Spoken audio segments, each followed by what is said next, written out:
Olá, galerinha, espero que esteja tudo bem com vocês. Hoje eu vou trazer aqui uma revisão sobre aí no conteúdo, né? A sociedade, a natureza e as paisagens, módulo 3 de Geografia, capítulo 6, a partir da página 358.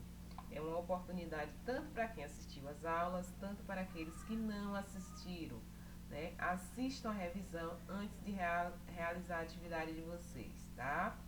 Atividade avaliativa, fiz aí um pouco caprichada, porém com muito carinho, tá certo? Bom, aqui eu trago o subtópico para vocês, né? Os elementos da natureza e as paisagens. O que é que significa isso? Significa dizer, pessoal, que as paisagens estão em constantes transformações, né? E os principais fatores aí por essas modificações são os elementos da natureza, né? Agentes internos, agentes externos, que a gente já viu. Alguns, por exemplo, agente interno, vulcão, agente externo, vento, chuva, e assim sucessivamente. Porém, a natureza não é transformada apenas pela ação dela mesma, né? Os seres humanos também transformam a natureza, né? As paisagens de diversas maneiras, né? Por quê? Porque ele tem a necessidade aí de captar os recursos naturais para a melhoria da sua vida no seu dia a dia, embora nem sempre isso seja algo saudável para a natureza, ou melhor, na maioria das vezes não é, né? É prejudicial. E o homem está cada vez mais transformando a natureza sem pensar nas consequências. E sem pensar que ele também é parte da natureza, ou seja, precisa da natureza para sobreviver. Bom, pessoal, dando continuidade aí, vamos falar um pouco agora sobre a altitude do relevo e vegetação. Mas falando em altitude, é muito bom a palavra, né, Tio? Assim, mas assim, o que é altitude? Olha, eu peço que vocês olhem a imagem aí com atenção e vejam que no finalzinho da imagem tem o nome assim, altitude, né? E o Mzinho na lateral. E aí tem que vai você ver que os números vai aumentando. Tem a seta amarela mostrando aí, você vê que os números vão aumentando, tá bom? No livro de vocês, na página 361, aí no capítulo 6, também módulo 3, tem um esqueminha parecido com esse que vocês podem se basear. Então, assim, a altitude é a distância vertical, tá, gente?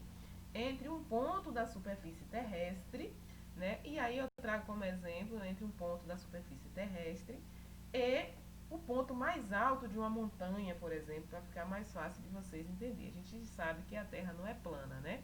Então, com isso, né, a superfície terrestre é marcada aí por áreas de diferentes altitudes. Aí eu trago um exemplo aqui para vocês se familiarizar um pouco. E aí é importante, né, vocês lembrarem também que quando a altitude aumenta, né, diminui a temperatura. Se diminui a temperatura, quer dizer que é mais frio. Aí para vocês se basearem melhor, para vocês entenderem melhor, olhe o livro de vocês, que a gente vê tem assim, né, vai mudando a questão da vegetação. E a vegetação é totalmente aí influenciada pela questão da altitude. Porque os lugares mais frios, por exemplo, a gente vai ter uma vegetação totalmente diferente dos lugares mais quentes, até porque ambos os lugares, né, precisa de vegetação que aguente aí as características do clima. Aí eu trago para vocês a vegetação do cerrado. Será que vai ser uma vegetação parecida com da floresta amazônica? Claro que não, né? Espero que vocês tenham entendido aí que tem essa relação entre a altitude, o relevo, a vegetação. Sim, mas o que é relevo, gente? Relevo é a variação da camada da superfície da Terra, tá bom? Até porque uma montanha, por exemplo, é um relevo, é uma camada de oceano que está na superfície da Terra, tá certo? Espero que tenha ficado claro para vocês aí a relação altitude, relevo e vegetação. Se não, é só sinalizar que a Pro tenta explicar melhor. Bom, pessoal, é importante aí, né, nesse conteúdo, a gente falar um pouco sobre a formação do solo. O solo que é algo de extrema importância para o desenvolvimento da vegetação natural, para a realização das atividades humanas, ou seja, algo indispensável em nossa vida, né? Bom, eu trago aqui um esqueminha para vocês, muito interessante, e vocês podem estar consultando o livro de vocês também. Bom, o solo, gente, é formado pela desintegração das rochas em um processo de milhares de anos que envolve aí a ação de outros elementos da natureza, como o calor do sol, a água das chuvas, os ventos, né, os restos de animais e plantas, e assim sucessivamente, né? Então, as rochas, elas passam por um processo físico e químico, né, de fragmentação, provocados aí pelos próprios agentes naturais, né, como a variação da temperatura, a água, o vento, as plantas e os animais, que esse processo também recebe o nome de intemperismo, e com o passar do tempo, né, os fragmentos menores de rocha, perdão, misturam-se com com os restos de animais, das plantas, né, criando aí uma mescla orgânica em que diversos tipos de animais e vegetais passam a viver. Aí eu trago esse esquema aqui para vocês, como é que se dá, né, o processo. Tá aqui na fase de rocha. Depois aí vem os solos jovens, que vocês podem ver direitinho a rocha aí passando pelo processo e se transformando no solo. E depois o solo mais maduro aí, né? Que já tem uma árvore aí grandona. Então, assim, estima, gente, que seja necessário aí cerca de 100 mil anos para que se forme 30 centímetros de solo a partir da rocha-mãe, na região úmida. Olha que interessante, né? Diante dessas informações, a gente poderia ser um pouco mais cautelosos aí com o nosso solo, a forma como a gente vem explorando, né? Degradando o solo, que é algo tão imprescindível para a nossa vida. Tá bom, pessoal? Bom, gente, clima e correntes marítimas. Vamos ver aí qual é essa relação. Primeiramente, é imprescindível, né, a gente lembrar o que é corrente marítima. Vamos dizer que corrente marítima, gente, são fluxos de água, né, que se deslocam de um lugar para outro nos mares e oceanos. E aí, quando uma corrente marítima, por exemplo, conforme o desenho aqui está mostrando, né, ela passa por uma região com temperaturas mais baixas, aí vocês podem ver também a temperatura mais baixa que está mostrando aí com a seta azul, o que é que ocorre, né? Ela aquece o ar e eleva a umidade para as áreas continentais. Já as correntes frias, gente, elas exercem influência contrária, ou seja, diminui a temperatura e a umidade do ar nas regiões por onde passa. Então a gente pode concluir que as correntes marítimas, elas têm grande influência sobre, né, os climas e, consequentemente, os tipos de vegetação, o modo de vida da população e assim sucessivamente. Porque em um lugar onde o clima é mais frio, será que a população vai andar como a gente anda aqui no Brasil?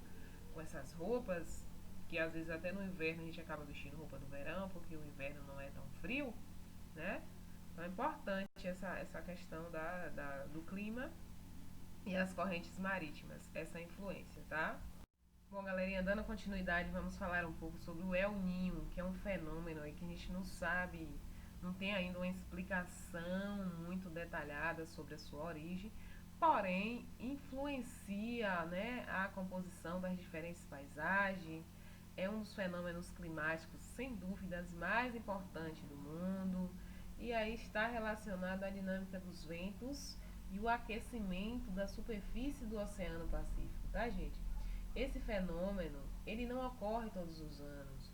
E para que ele aconteça, é necessário que as águas do Oceano Pacífico, elas fiquem ao menos, gente, 0,5 graus Celsius acima da temperatura média normal. Ou seja, o El Ninho, conforme aí, ó, essa imagenzinha e o livro de vocês, ele provoca uma alteração na circulação dos ventos, né? E das massas de ar. E com isso aumenta a quantidade de chuva em determinadas regiões e provoca secas em outras, como ocorre aqui no Brasil, né? Na região sudeste, na região nordeste. Quando acontece, a região nordeste acaba ficando bem mais seca, né? Então esse fenômeno, gente, ocorre, né, quando o sistema do percurso de água é modificado pelo enfraquecimento dos ventos, que por vez, né, ocorre aí uma inversão dos ventos, né, de oeste para leste, e aí isso contribui para o aquecimento das águas do Pacífico na costa oeste aí da América do Sul que passam a apresentar temperaturas mais elevadas do que nos períodos dos quais o El Niño não atua, tá bom? A relação entre a natureza e a sociedade nas paisagens. O que a gente pode definir a respeito dessa frase, né? Primeiramente, é importante destacar que o homem faz parte da natureza, sempre se relacionou diretamente com ela, porém com o principal objetivo de retirar recursos para suprir as suas necessidades, seus interesses. Ao longo do tempo, o homem como um todo, né, nós, homem e mulheres independentes, né, homem no sentido amplo da palavra, para englobar esse ser humano, vem aprimorando as técnicas, né, para cultivar lavoura, construir moradias, estradas e assim sucessivamente. Então, a interação aí entre sociedade e natureza ocorre principalmente, gente, por meio do trabalho realizado pelo ser humano, que por sua vez resulta aí nas transformações que podemos observar nas paisagens que fazem parte do nosso cotidiano, tá certo? Bom, o ser humano e os recursos hídricos, como quando vocês ouvirem a palavra hídricos, está sempre relacionada à água. E a gente sabe que a água é imprescindível para a vida na Terra. Até porque, né, gente, por exemplo, o nosso corpo, cerca de 70% dele é composto por água, né? Tem, né, pesquisas apontam que nenhum ser humano ficaria mais de 7 dias sem se hidratar. Portanto, a água é primordial para os seres vivos, tá certo? E aí, como é que é? Para que é primordial? Só para beber? Não, a gente usa água para uma série de coisas que influencia na nossa vida, para o meio de transporte, por exemplo, higiene, lazer, entre outras atividades cotidianas. Mas e aí, será que a gente está usando essa água com racionalidade, da forma que deveria, pensando que esse recurso pode chegar ao fim? Será que estamos fazendo esse papel enquanto ser humano?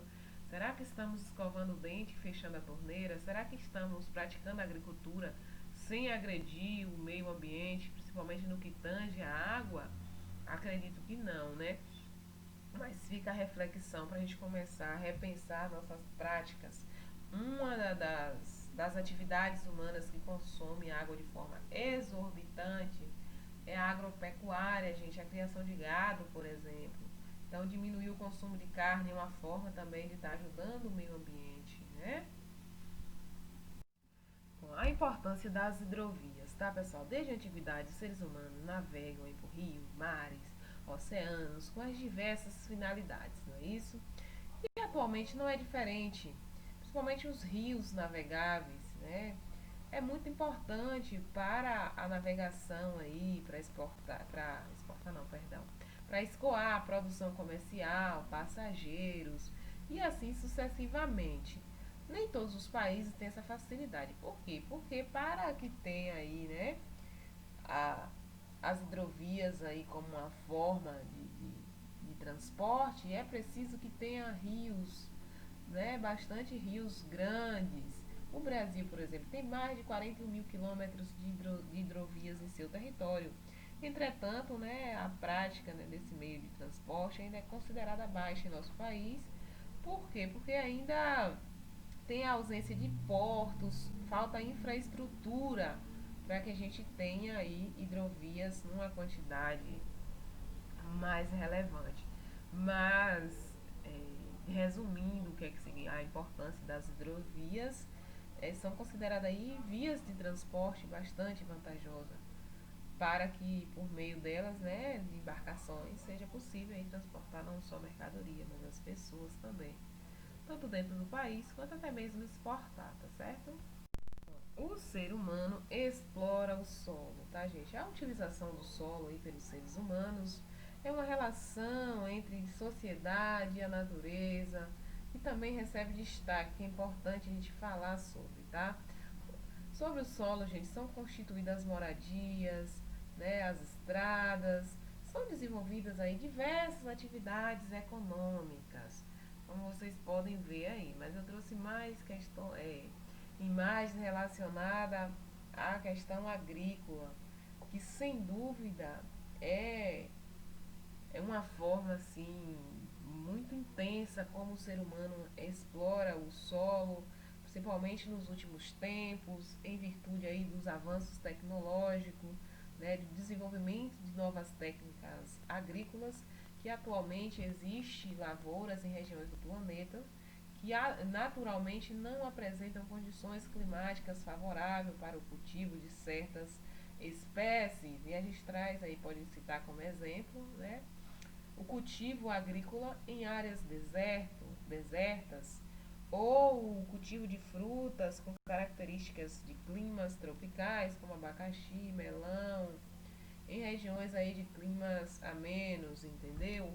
Tudo isso é graças às novas técnicas, graças à exploração do ser humano, que cada vez mais tem buscado técnicas para estar utilizando o solo, principalmente para a agricultura. Porém, essa busca aí por essas novas técnicas, essa necessidade, né, de plantar cada vez mais, de se produzir cada vez mais, tem provocado aí mudanças climáticas, principalmente na agricultura brasileira. A gente está vendo muitas queimadas. E aí, no futuro, gente, as mudanças climáticas poderão alterar aí o cenário agrícola, né, em diversos países, inclusive prejudicar as relações comerciais. Tem países que compram do Brasil, por exemplo, mas que está atento a essas atitudes, ao que o Brasil tem feito para produzir, né, para gerar aí economia, sem destruir os recursos naturais que são imprescindíveis, que eles devem ser usados, mas que eles também precisam ser racionalizados, até porque tem alguns que são recursos escassos, que não são recursos renováveis. No mais é isso. É, estudem para a atividade avaliativa. Estarei dando o suporte necessário, mas é uma aula de revisão principalmente para quem não participou da aula online, tá certo? Abraço, galerinha.